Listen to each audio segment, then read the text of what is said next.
In our obsession with antagonisms of the moment, we often forget how much unites all the members of humanity. Perhaps we need some outside universal threat to make us recognize this common bound. I occasionally think how quickly our differences worldwide would vanish if we were facing an alien threat from outside this world. And yet, I ask you, is not an alien force already among us? What could be more alien to the universal aspirations of our peoples than war and the threat of war?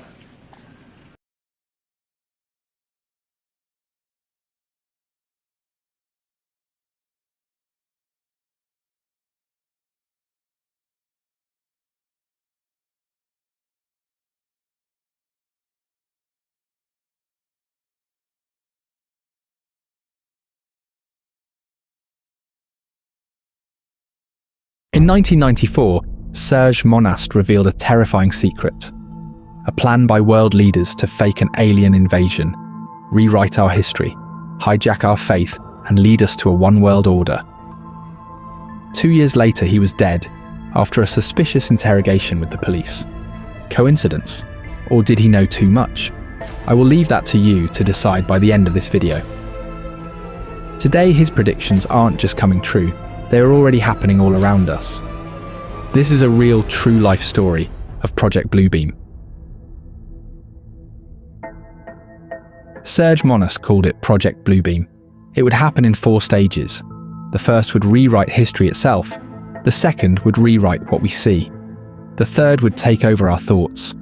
And the fourth would make us beg for the New World Order. It sounded crazy. Most people said so. But he didn't flinch.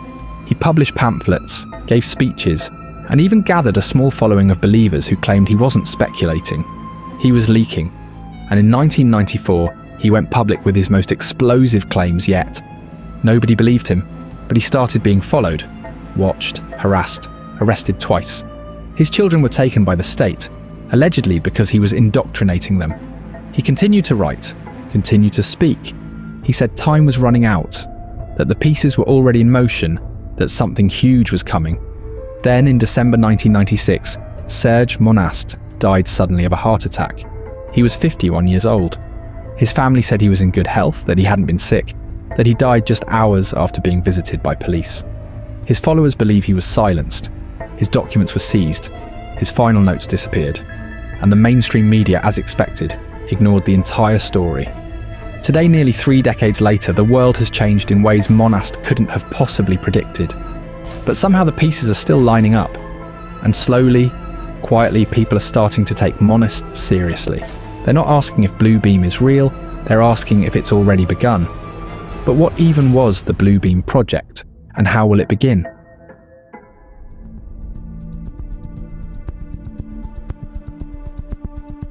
If you want to control what people believe tomorrow, you have to destroy what they believe today.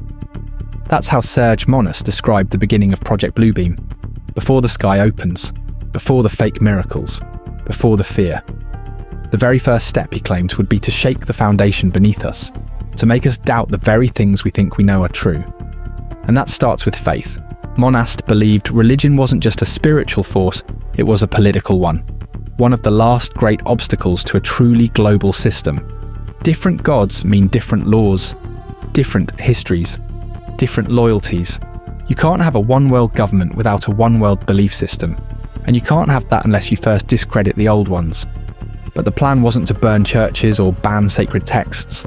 No, this was subtler, smoother, scientific. Monast described an international push to uncover archaeological discoveries, carefully planted or strategically revealed, that would appear to rewrite everything we know about religion. Ancient tablets, inscriptions and buried scrolls, all designed to paint our current faiths as primitive misunderstandings. He said these findings would suggest that Jesus, Muhammad, Moses and Krishna weren't divine messengers, but parts of an elaborate historical metaphor, or even alien visitors misinterpreted as gods. The story of mankind would be reframed as a long, confused search for meaning, one finally solved not by faith, but by evidence. The Vatican, Monast warned, would play a key role. He believed the Catholic Church had already uncovered documents and artifacts that challenged its own teachings and locked them away. He pointed to the secret Vatican archives, a 50-mile maze of sealed corridors containing records that date back over 1,000 years. Only a handful of scholars are allowed inside each year, under strict supervision. If any form of truth were ever discovered that could undermine the Church, would they release it or bury it? Now imagine that secret knowledge suddenly surfacing. Imagine a global press conference with a pope or religious leader announcing a new understanding of faith based on new findings. Not an attack on God, but an upgrade, a reinterpretation, the beginning of a unified spiritual truth. And the world would eat it up. Not because they're brainwashed, but because the idea of being on the cutting edge of history is irresistible. People want to feel like they're part of the generation that finally figured it all out. Monas claimed this was exactly how they'd get us. Not by force, but by curiosity. It's not a stretch. Look at the real-world examples that followed long after Monas's death. Göbekli Tepe, discovered in Turkey in the 1990s, rewrote timelines entirely. Older than Stonehenge, older than the pyramids. Advanced stonework, astronomy, and religious carvings. At a time when we were supposedly just hunter-gatherers. It raised a disturbing question. What if religion didn't evolve from civilization, but the other way around? Then there were the Dead Sea Scrolls, some of which contained apocryphal or contradictory accounts of Old Testament events. The Gospel of Judas, the Gospel of Mary, all texts that questioned the long-accepted biblical canon. And yet, many remained hidden for decades before being released to the public. Some still haven't. Then there's the rise of pop culture pseudo-history. The History Channel's Ancient Aliens introduced millions to the idea that ancient gods might have just been visitors from another world. It's easy to mock. But once that idea is planted that the divine could be misinterpreted technology, it's hard to unthink it. Monas believed that was the point. Once belief is blurred, anything is possible. If people can be convinced their gods were myths, or mistakes, or mistranslations, then the stage is set. You've erased the sacred, the spiritual, and left a vacuum. And that vacuum is crucial. Because Bluebeam, Monas insisted, wasn't trying to make the world atheist, quite the opposite. It wanted to replace religion, not destroy it. Once the old truths were discredited, a new, unified faith would be offered in their place, one tailored to a global audience, all-encompassing, all-forgiving, all-controlling. But it had to begin with disorientation, destroy the ancient landmarks, the shared myths, the sense of sacred history, then make people feel uncertain and ready for something new. It's easy to dismiss this as paranoia. After all, religions have weathered storms before, scientific discoveries, historical debates. They come and go. But Monas didn't think this would come and go. He believed it would be orchestrated, a scripted rollout of staged evidence and psychological nudges, designed not just to inform, but to convert. What made this part of the plan especially sinister was that it would feel so reasonable, so polished, so well packaged. There'd be no obvious deception. Just experts, just facts, just consensus. That's the horror of phase one. It doesn't kick down your door, it invites you in. And once that seed is planted, once faith is loosened from the inside, the rest of the plan becomes so much easier to swallow. Because the next time the sky lights up, you won't be grounded in thousands of years of spiritual tradition. You won't have a holy book or a scripture telling you what to believe. You'll be looking up, searching for answers in the clouds, and someone will be very ready to give them to you.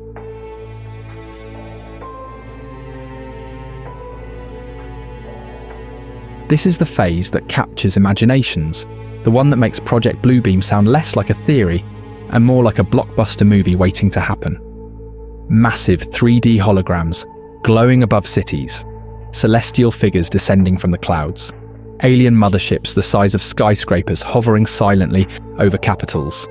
According to Serge Monast, this wasn't a prophecy, it was a plan that would use a network of satellites, bouncing laser-based projections into the upper layers of the atmosphere, where moisture and ionized particles could act as a kind of screen, creating enormous images visible from vast distances.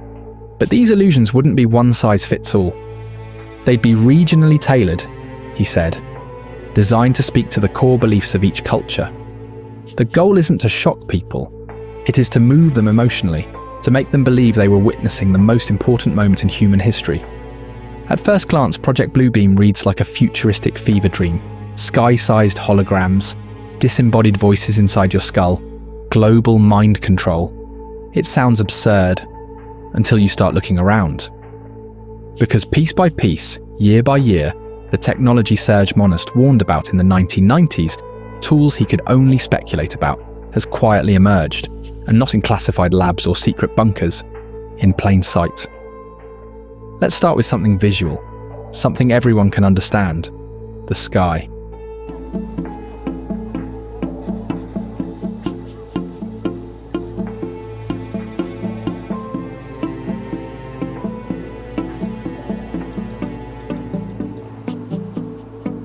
In Tokyo, a 165-foot-3 D-cat appears to leap out of a building, startling pedestrians. In Dubai, a dragon floats through a cloud of mist above downtown. In China, synchronized drones form rotating planets, glowing phoenixes, and waving national flags. Holography isn't science fiction anymore, it's a consumer spectacle. Fog and haze projections are now used in concerts, shopping malls, and even funerals. In the US, deceased artists like Tupac and Michael Jackson have returned to the stage as high-resolution 3D projections. Really there. These displays often rely on fine mist or haze particles in the air, precisely what Monast claimed would be used to reflect large-scale laser projections during Bluebeam's second phase. He imagined atmospheric screens, sky-sized displays tailored to regional beliefs. Impossible in 1994. A growing business in 2025. But it doesn't stop at buildings and fog. As early as 2015, scientists began developing lasers that could ionize air particles, creating visible plasma images in midair, essentially drawing glowing shapes without a screen. You're not projecting light onto something, you're creating the light in open space. Fast forward to today, and researchers in Japan have demonstrated free space displays using femtosecond lasers to paint glowing 3D symbols hanging in midair like they're just floating there. Then there's atmospheric laser projection, something weather researchers and military strategists have been tinkering with for decades. Some versions involve shooting lasers into moisture-rich clouds to create temporary reflections. Others explore projecting signals that, when refracted by cloud cover or airborne particles, produce crude but massive imagery, symbols, flares, or outlines. If this sounds like a gimmick, remember, you don't need perfect fidelity to create panic. You just need something big, strange, and unexplainable.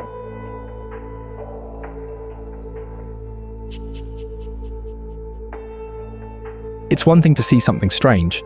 It's another to hear something no one else can. Imagine you look up to the sky and see a deity, and that deity calls you by name, says personal stuff, and tells you what it wants you to do. You turn around to see if anyone is hearing this, and you see it's only you, hearing a message in your head that's personalized to you, and it feels so divine. This is one of the tricks that would be done. Monast called it synthetic telepathy. Today, it has a technical name, voice-to-skull technology, or V2K.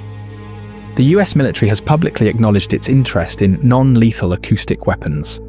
Among the most discussed is the use of microwave auditory effects, targeted energy beams that can trigger the perception of sound inside the human head. There are no speakers. Nothing enters through your ears. The sensation is created by vibrations within your skull, converting to recognizable sounds in your brain. One patent, US patent number 5,159,703, titled Silent Subliminal Presentation System, describes how verbal messages can be embedded in electromagnetic frequencies and delivered directly into a person's subconscious. Not whispered, not heard, planted. The military term is silent sound spread spectrum, and while these tools are marketed as psychological deterrents or crowd control devices, their potential for abuse is staggering. Imagine standing in a field, watching a glowing figure descend from the sky and hearing it speak inside your head. You hear your name, a message of peace, or a warning. You look around and no one else reacts, because they're hearing their own message. 1 billion people around the world hearing the same message in their own language from what they perceive to be a god. Whether you believe in the technology or not, you can't deny that this would be the most powerful psychological event in human history. Then there's the next evolution of this idea: direct mind interfacing. In recent years, brain-computer interface technology has taken a leap forward. Companies like Neuralink, founded by Elon Musk, have developed implantable chips capable of reading brain signals, interpreting motor intention, and even transmitting data back into the nervous system. While the current applications are medical, designed to help paralyzed individuals control devices or communicate, Musk has repeatedly spoken of a long-term goal: telepathic communication. Neuralink's chip is designed to be bidirectional. That means it doesn't just listen, it talks back.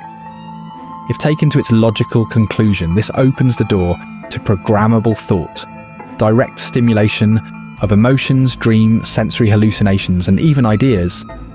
In other words, not only could you hear the voice of God, but you might feel his presence. Not because it's divine, but because it's coded. It wouldn't matter if it were fake. What would matter is that people believed it. And that belief, that raw, overwhelming sense of awe and surrender, could open the door to almost anything that comes next. Monast warned that this phase wasn't just a spectacle, it was softening, a global emotional climax that would prepare populations for new instructions, new doctrines, and new leaders. And just like that, the Great Hologram Show becomes more than a theory. It becomes a very real possibility, a tool, a weapon, a rehearsal for faith. This is what makes this so dangerous. You can question a hologram. You can say it's a trick of the light or a staged event. But you can't easily doubt what you hear in your own mind, especially when it lines up with your hopes, fears, or unresolved guilt. It doesn't matter what the voice says. It could preach love or fire and brimstone. It could call for unity or warn of punishment. The point is, it's yours. And the result is surrender. Surrender to what, though? Monast said this phase wasn't just about religious transformation. It was about clearing the way for a new leader, a false prophet, possibly even a messiah figure, who would claim to bring peace to a planet in crisis. He warned that this figure wouldn't emerge from nowhere. They would already be in a position of influence, a political leader, a scientist, a savior of some kind. And once the world had been softened by visions and whispers, this individual would offer the final answer: follow me and you will be saved. The terrifying thing is how believable it all becomes when layered this way. First, destabilize faith, then deliver miracles, then whisper divine messages into people's heads. By the time the false prophet shows up, he wouldn't even need to give a speech. He'd already be in your heart. Monast saw this as the final erosion of free will, the moment when technology doesn't just entertain or inform, it possesses. And if this still sounds too bizarre to be possible, ask yourself, what would it take to make you believe in something new? A flash of light? A strange dream? A voice in your head? Would you trust your senses? More importantly, would you even realize you'd been manipulated? By the time Phase 3 ends, Monast believed, most of the world would already be converted. The few who resisted, the skeptics, the religious holdouts, the ones who saw through the illusion, would be labelled as dangerous, unstable, obstacles to peace. And then in one final act, Project Bluebeam would shift from spiritual illusion to military force. Because all of this, the rewritten history, the heavenly displays, the whispering voices, was just the warm-up. Now comes the crisis.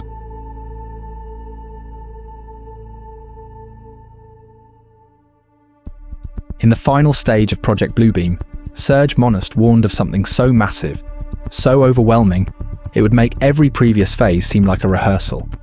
A worldwide, coordinated, simulated invasion, one designed to drive humanity into panic, surrender, and ultimately, compliance. Not an invasion of ideas, not a silent war for hearts and minds, but an invasion from above. This is Phase 4, and it doesn't pretend to be peaceful. According to Monast, the endgame was always control, but to get there, they'd need a unifying threat. Something big enough to override nationalism, religion, and reason itself. Something no single country could defeat. Something that would make people beg for a global solution. What could possibly do that? An alien invasion, not real aliens, simulated ones, crafted by military psyops, defense contractors, and secret international alliances.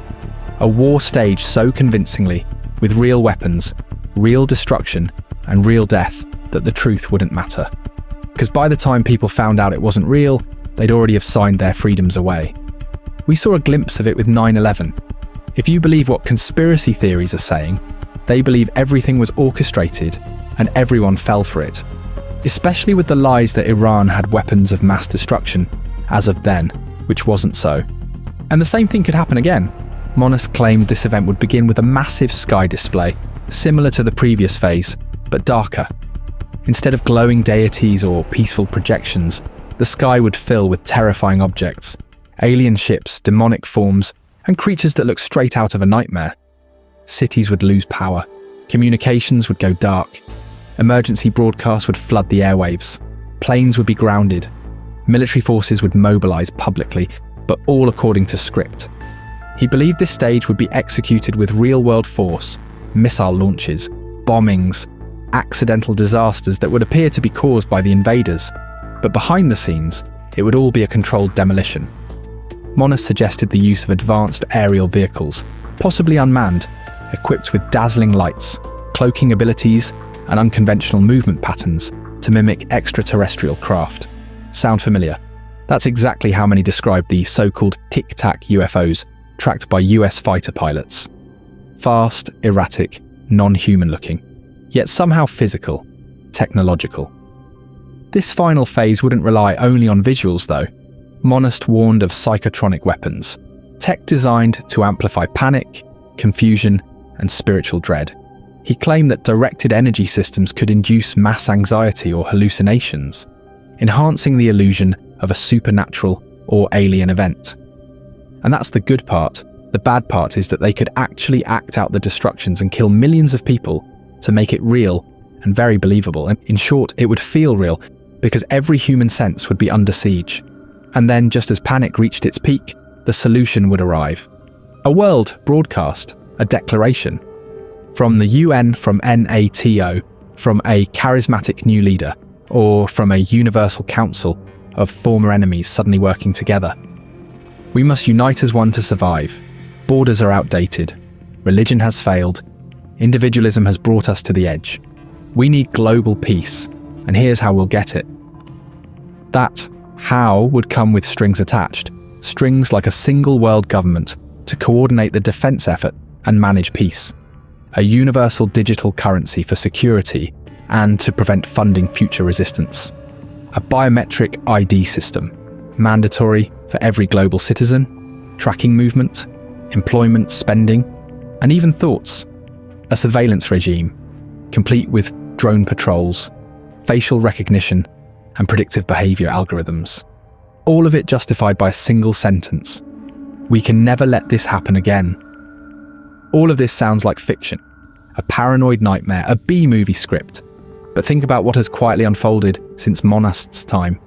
Drone swarms are now being tested by militaries across the globe, capable of synchronized autonomous flight in complex formations.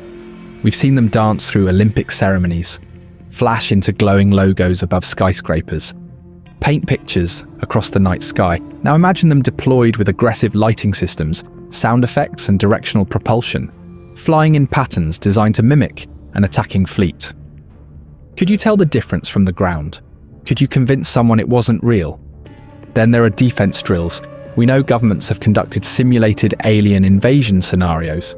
It wouldn't take much more to trigger a total shift in sovereignty, especially if the threat looked like it came from the stars. Because nothing unites people like a common enemy.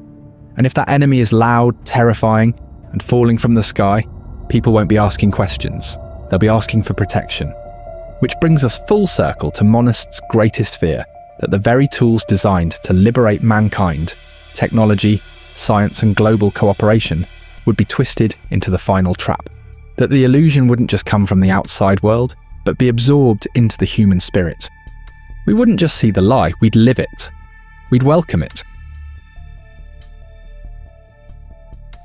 Now, the thing about all this is that we've seen it all happen little by little. This channel itself is based on all the weird, crazy, and illegal things the government has done. So, what Monast was saying wasn't all lies, heck, it had already been done. Take, for example, the Norrie spiral. In December 2009, residents of northern Norway witnessed something that seemed pulled straight out of a sci-fi film. A massive, glowing spiral that slowly rotated across the sky before vanishing in a burst of blue light. Videos showed a perfect vortex, like a galaxy had opened just above the mountains. Theories exploded. Some said it was a portal. Others feared a failed test of a doomsday device. Skeptics pointed to a Russian missile test, claiming it had spiraled out of control.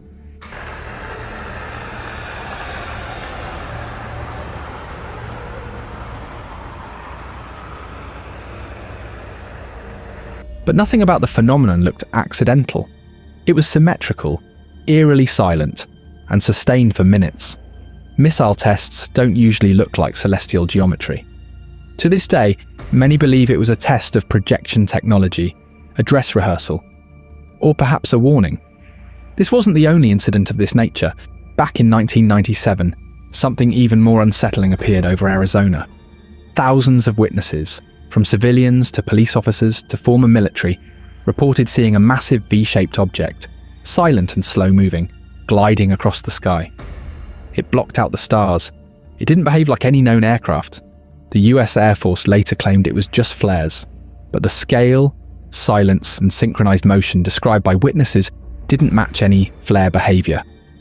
To this day, the Phoenix Lights remain one of the most credible mass sightings in modern history. If Bluebeam needed a test run, a way to see how the public would react to something unexplainable in the sky, this was it. Then we have Operation Northwoods. For those who say the government would never fake an attack to manipulate the public, there's a real, signed, declassified document that says otherwise. In 1962, the US Department of Defense proposed Operation Northwoods, a plan to stage false flag attacks on American soil, including fake plane hijackings, bombings, and even a staged attack on US ships, all to justify military intervention in Cuba. It was signed by top generals and delivered to President Kennedy. He rejected it, but the document is real. The intent was real. And it proves one thing: psychological warfare at the highest levels is not a fantasy. It's policy. Then there's Operation Mockingbird and how the CIA uses the media to further its agenda, which they can do again for Project Bluebeam. We did an extensive video on Operation Mockingbird, and you will see how terrifying and how easy Project Bluebeam can be when you watch that video. Then came 2020. A virus brought the world to its knees. Borders closed, populations locked down, tracking systems implemented, digital passes created, people lined up for experimental treatments, misinformation spread like wildfire, and through it all, the population remained largely compliant. Not because of force, but because of fear. Many conspiracy theorists saw this not as a health crisis, but as a test run, a simulation of what mass obedience looks like when the threat is global and invisible. They pointed to vaccine passports, facial recognition check-ins, and biometric data collection as proof that digital ID infrastructure could be activated in weeks, not years. It showed something: if the right crisis arrives, the entire world will fall in line. And that's the core of Monast's warning. Everything he described exists. Laser sky projections? Check. Localized holograms? Check. Microwave auditory control? Check. Brain-computer interfaces? Check. False flags in government strategy? Check. Mass compliance through fear? Proven. We live in a world where impossible tech is now standard, where the boundaries between illusion, perception, and belief have never been thinner, where governments are openly discussing cognitive warfare, not to kill enemies, but to control how they think. So maybe Monast wasn't crazy. Maybe he just saw the world coming a few decades early.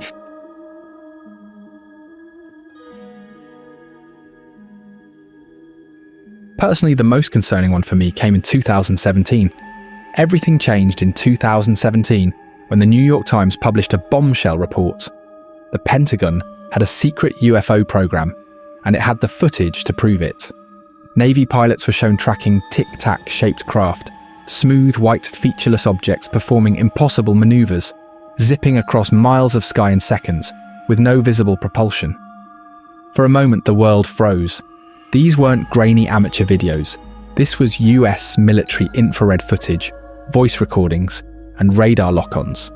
And the pilots weren't crackpots, They were decorated servicemen visibly rattled by what they saw. What was more shocking, though, was the official reaction. The Pentagon didn't deny it, they confirmed it.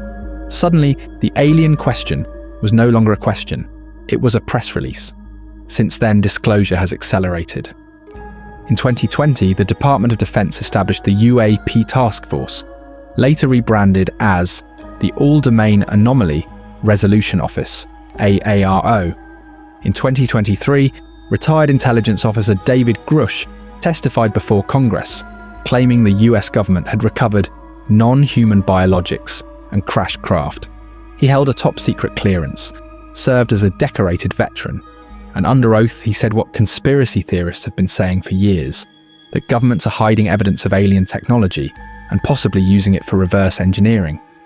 But here's where things get weird. What if the sudden openness about UFOs isn't the truth being revealed, but the narrative being built? A carefully staged breadcrumb trail meant to ease the public into a much bigger story. One that ends in panic, not peace. Because think about it, if your goal is to unite the planet under one authority, one system, one saviour, you need a threat that makes nationalism feel stupid, that makes borders feel obsolete, that makes division feel like suicide. And that's exactly what an alien invasion, even a fake one, provides. It's not a new idea. In fact, it's an old one. Back in 1961, President Eisenhower's successor John F. Kennedy reportedly said that the world would unite if faced with an external threat from beyond this earth. And in 1987, President Ronald Reagan stood before the United Nations and echoed the same thought. I occasionally think how quickly our differences worldwide would vanish if we were facing an alien threat from outside this world. They weren't talking about Martians, they were talking about control. How to forge unity in a fractured world. How to centralize power without firing a shot. False flags work. They are terrifying. They unite. They justify impossible things. And what better flag to wave than one with a glowing disc in the sky? If you look at history through this lens, it feels like we've been prepping for the performance for years. Every viral UFO video, every congressional hearing, every government leak, all of it planting seeds. Because when the curtain rises, when the sky fills with impossible craft, and world leaders go on air to declare emergency measures, you won't ask, is this real? You'll ask, how do we survive? And in that moment of fear, we'll accept anything, even lies.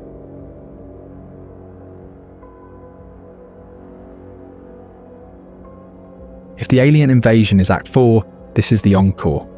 Serge Monast's vision of Project Bluebeam wasn't just about war, it was about worship, a complete rewriting of spiritual reality, not just to scare the world into submission, but to make it believe. Because when people believe something on a spiritual level, logic doesn't stand a chance. From the very beginning, religion has been used as a tool of power. In ancient Rome, emperors weren't just rulers, they were gods on earth. Their cults demanded loyalty not just through law, but through divine fear. Obedience became sacred. To disobey was blasphemy. Fast forward to the modern world, and the tactic has evolved, not disappeared. Today's televangelists command millions. Some run empires. They build megachurches that look more like stadiums, operate private jets, and wield political influence that would make kings jealous. Their sermons promise salvation, but they sell it like a product. Donate now. Pray with us. Follow your leader. And it works. People are wired for belief. Not because they're weak, but because they're human. We all crave meaning, purpose, a larger story. And Monast believed the architects of Bluebeam would use that against us. He warned that massive sky projections wouldn't just be about spectacle, they'd be spiritual traps, each one tailored to local beliefs. But then, they merge, they become one figure, one voice, one truth, a new Messiah, global, digital, inescapable. People have believed in weeping statues, in sun dances, in mass apparitions seen by thousands. In 1917, the miracle of the sun in Fatima, Portugal, drew 70,000 witnesses who claimed they saw the sun spin, drop, and emit colours. It's still considered a divine event by the Catholic Church. No one caught it on film, but to the people who saw it, it was real. Mass hysteria, possibly, or psychological suggestion.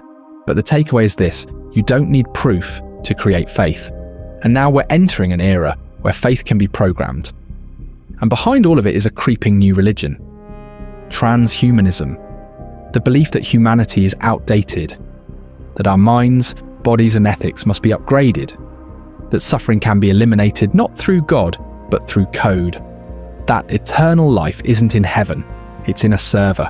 Transhumanism isn't fringe anymore. It's on TED Talks, in university labs, in the branding of Silicon Valley billionaires who speak openly about merging consciousness with machines. The goal is singularity, a moment when AI and human minds merge into a single being, limitless, global, all-knowing. Does that sound like a god to you? Monast warned that Bluebeam wouldn't just attack your senses, it would replace your soul. It would offer you a new religion, backed by light, sound, and miracles. But at its core, it would be cold, manufactured, and synthetic. Yet people might love it. You know what? Scratch that, that would love it. If this divine being offers peace, stops climate change, ends war, and heals the sick, who would resist? If it answers every prayer, responds in your language, promises heaven on earth, and actually delivers, wouldn't people worship it? Wouldn't they follow? Wouldn't they give up their freedom, their privacy, their bodies, their minds, just to keep the miracles coming? The truth is, many already have.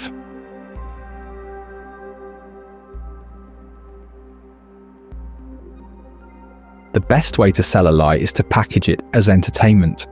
Make it flashy, make it funny, make it trend.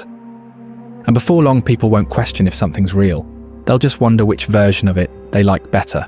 Project Bluebeam warned of a massive deception, a global illusion that would override your senses and hijack your belief system. But what if the illusion isn't a single event? What if it's already happening in slow motion? Let's start with the obvious. You can't trust your eyes anymore. In the 1990s, the biggest worry was doctored photographs or edited video. Today we're dealing with deep fakes, AI-generated faces that can move, speak, and emote with eerie realism. Politicians say things they never said. Celebrities apologize for scandals that never happened. With a few clicks, anyone can turn your face and voice into a puppet, and no one can prove it's not you. And it's not just individuals being cloned. Entire digital influencers have been created from scratch. CGI models with millions of followers, brand deals, and viral music careers. Lil Miquela, a virtual model with zero real-world existence, landed endorsements with Prada and Calvin Klein. Her Instagram bio says she's 19 and living in LA, but her body was built in Blender. Her smile is a 3D rendering. The lines are gone. Reality isn't what it used to be. And then there's voice cloning. You can now feed a few minutes of someone's speech into software and generate realistic, customizable speech in their voice, complete with tone, inflection, and emotion. Now imagine combining this tech with a projection in the sky, a floating image of a religious figure, the voice of God booming in your head, sounding just like your internal monologue. Because it's trained on you. Personalized salvation. Would you even know you're being played? But this isn't just about tech, it's about psychology. Because the most powerful psyops don't force belief, they manufacture it through repetition. Scroll through TikTok, swipe through Reels. The same messages appear again and again, sometimes silly, sometimes creepy. Doomsday predictions, anti-human narratives. Trust the plan. Embrace the machine. Humans are the virus. Most of it looks like a joke. Memes, skits, parody content. But jokes carry ideas. And when an idea is repeated enough, it becomes a reflex. It bypasses logic. It turns fear into entertainment. Some call this cognitive desensitization. Others call it culture programming. Either way it works, and the proof is in the fiction. Look at the rise of blockbuster stories that echo Bluebeam's playbook, step for step. In Spider-Man Far From Home, the villain Mysterio fakes a massive elemental invasion using drone projections and holograms. He builds a fake, godlike persona with coordinated visual effects, government manipulation, and a desperate public looking for a savior. In Watchmen, the climax involves a staged alien squid monster dropped on New York City. Millions die. The world unites. All wars stop. The lie becomes the solution. In Don't Look Up, the media and government coordinate a campaign of selective distraction as a real threat. A comet is hidden in plain sight. The film's core message: the public can be manipulated to believe anything as long as it's packaged well. The result of all this? We're getting comfortable with the idea that reality can be scripted. Even the news plays like theatre now. Leaks, edits, headlines, outrage, distraction, rinse and repeat. So when Bluebeam finally happens, if it does, you won't gasp. You'll think, this feels familiar, because we've seen it in a Marvel movie, heard it on a podcast, felt it in a meme. That's the most genius part. The performance won't begin with lasers in the sky. It's already begun. Let's get down to it. If Project Bluebeam is real, even partially, then someone, somewhere, stands to gain from it. And not just in theory, in control, in profit, in power. So the question isn't, is it too crazy to be real? The question is, who wins if it is? Let's start with the simplest answer, the elite. We're talking about the global class that doesn't answer to elections. The billionaires who own media networks, defense contractors, pharmaceutical giants, and digital platforms. Often at the same time. The ones who fly private jets to climate summits and tell you to eat bugs. The ones who aren't left or right. They're above all that. And their biggest challenge? Maintaining control in an increasingly chaotic world. Economic collapse, mass protests, distrust in institutions. Every major nation is simmering. And fear is the only reliable glue left. Project Bluebeam, as Monas described, would serve as the final card, the emergency powerful enough to justify the total reboot of global governance. Think about what we've already seen in just the past 2 decades. After September 11th, the US introduced the Patriot Act, a sweeping surveillance program that gave intelligence agencies unprecedented access to phone records, emails, and financial data, all justified by a single event. Monas predicted this would happen on a larger scale, a staged alien invasion, a global religious event, something so world-shattering that people would accept anything to go back to normal. And that's when the real shift would happen. Enter the digital ID, the unified credential that proves who you are, where you've been, what you're allowed to access. It already exists. India's Aadhaar, China's WeChat linked ID, the EU's EID. And now even Western countries are exploring it under the label of digital wallets. Pair that with central bank digital currencies, CBDCs, which governments can monitor, limit, or shut off in real time, and you've got the foundation of a programmable economy. They'll say it's for convenience, security, safety. But it means your access to money could be tied to your behaviour, your speech, or even your beliefs. And what better way to roll this out than in the middle of a planetary crisis? Monas also predicted the emergence of a global social credit system long before China made it real. One where your score determines your ability to fly, to get a loan, to work certain jobs. Obey the narrative, get rewarded. Dissent, get punished. All of these systems exist right now.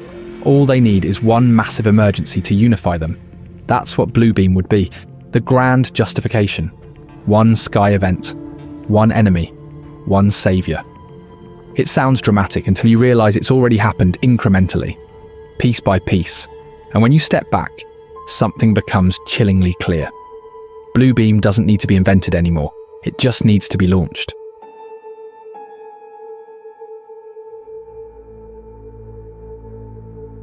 But critics have a different take.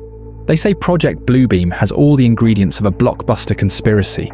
It's dramatic, it's global, it plays on fear, faith, and the possibility that everything you've ever believed about the sky, your government, even your own mind, might be manipulated. The critics believe it's impossible. I'm pretty sure if you scroll through our comments, you would see some of them disproving this video. Let's start with the obvious. There is no evidence. No official document, declassified or leaked, has ever confirmed the existence of a program called Project Bluebeam. Not in NASA's files. Not in Pentagon dumps. Not in UN archives. No whistleblower has come forward saying they worked on it. There's no email, no memo, no budget line item. Nothing beyond what Serge Monas published in the 1990s, based entirely on unnamed insider sources and speculative connections. Even Monast's original booklet, where most of today's theories come from, reads more like a theological warning than than a government exposé. It's filled with religious overtones, end times prophecy, and a general distrust of secular authority. That doesn't mean it should be dismissed entirely, but it doesn't meet even the basic standards of verifiable journalism. Critics argue that if Bluebeam were real, if it involved the coordination of NASA, the UN, global intelligence agencies, military contractors, religious institutions, and cutting-edge tech firms, someone would have spilled something, especially in the internet age, where everything gets leaked eventually. Instead, we get the same recycled talking points: holograms, mind control, staged events, but no receipts. Now let's talk about the tech. Holograms exist, that part's not disputed, but there's a key difference. None of this is real 3D sky projection. All of it requires extremely specific environmental conditions: darkness, humidity, reflective particles, controlled angles, and coordinated infrastructure. You can't just beam a full-colour deity into the clear noon sky above 20 million people in Mexico City and have them all see it identically. Light doesn't work like that in open air. There's no known tech, not even on black-budget rumour forums, that can paint moving, detailed 3D visuals onto the atmosphere itself. And sound. The so-called voice of God weapons, often cited, like microwave auditory transmission or low-frequency ELF manipulation, are real technologies in early experimental phases, but they're highly localized, inconsistent, and nowhere near capable of mass influence. You might be able to beam a phrase into someone's head standing a few feet away, but not convince an entire city that they're receiving divine prophecy. Even Monast's death, which believers often point to as proof he was silenced, has never been confirmed to involve foul play. According to family and local reports, he died of a heart attack, possibly exacerbated by stress, arrests, and deteriorating health. Suspicious? Maybe. But suspicious isn't the same as evidence. And here's what psychologists bring to the table: pattern-seeking behaviour. The technical term is apophenia, the human brain's tendency to see connections and patterns, especially when we're under stress. It's the same impulse that lets us see faces in clouds or think every car behind us is following us during a bad day. The mind wants order. It needs cause and effect. And when the world feels random, conspiracies offer clarity. Bluebeam, critics argue, is the perfect storm of apophenia. It connects spiritual anxiety, technological confusion, media distrust, and political fear.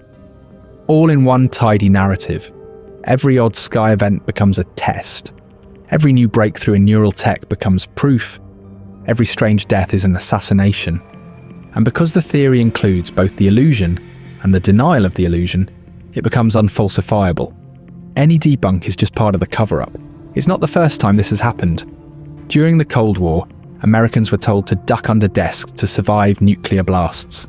MKUltra convinced millions that the CIA could erase your personality and rebuild it from scratch.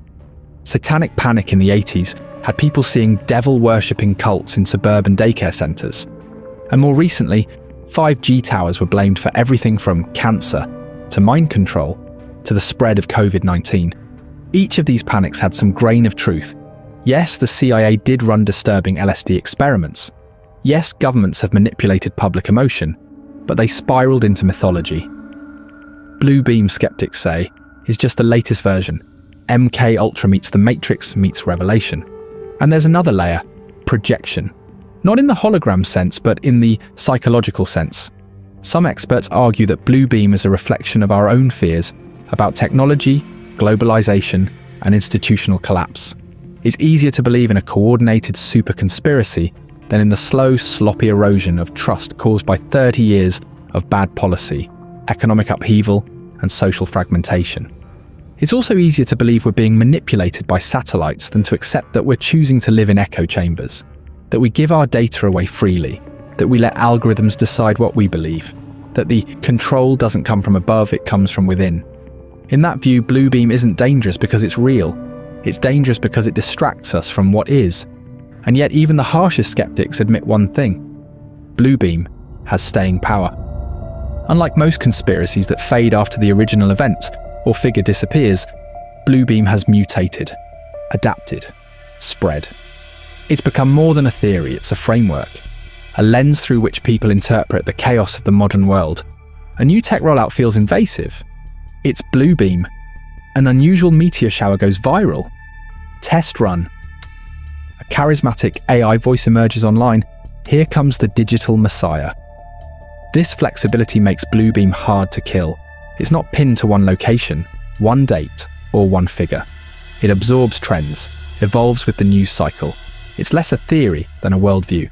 That's the real paradox. Because while critics mock it as irrational, believers say its very absurdity is what protects it.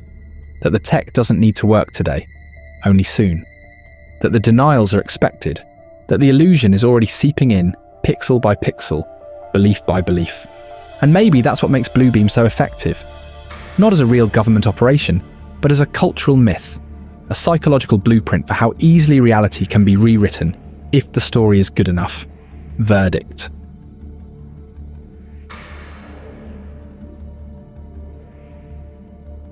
Both theories given by both sides of critics and believers are actually good and true, which makes giving a final verdict on Project Bluebeam very difficult.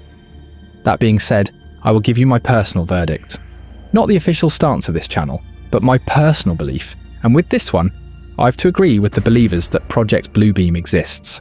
Just like the critics say it's impossible, that was what was said about MK Ultra, Mockingbird, Northwood, Fidel Castro, the Tuskegee experiment, and so much more. Heck, when Edward Snowden talked about the NSA surveillance, he was laughed at because critics thought that the sheer amount of resources that would be needed to handle millions of Americans' data is close to impossible. It wouldn't work with the technology of that day.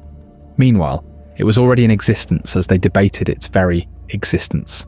So, forgive me if I don't believe the critics' explanation of it being impossible. That's like asking me to believe a pathological liar, which is sad because the critics could be right.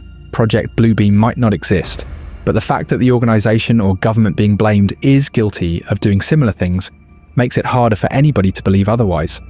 And the crazy thing is, everything Monas said is already happening in China, where the government heavily controls what its citizens watch or say. You say something bad, and bye-bye loan for your business. You say something good about the government, and now you can afford a mortgage. It's already happening, it's here, and all it takes is one person to make it global. And honestly, I have a feeling it is already happening.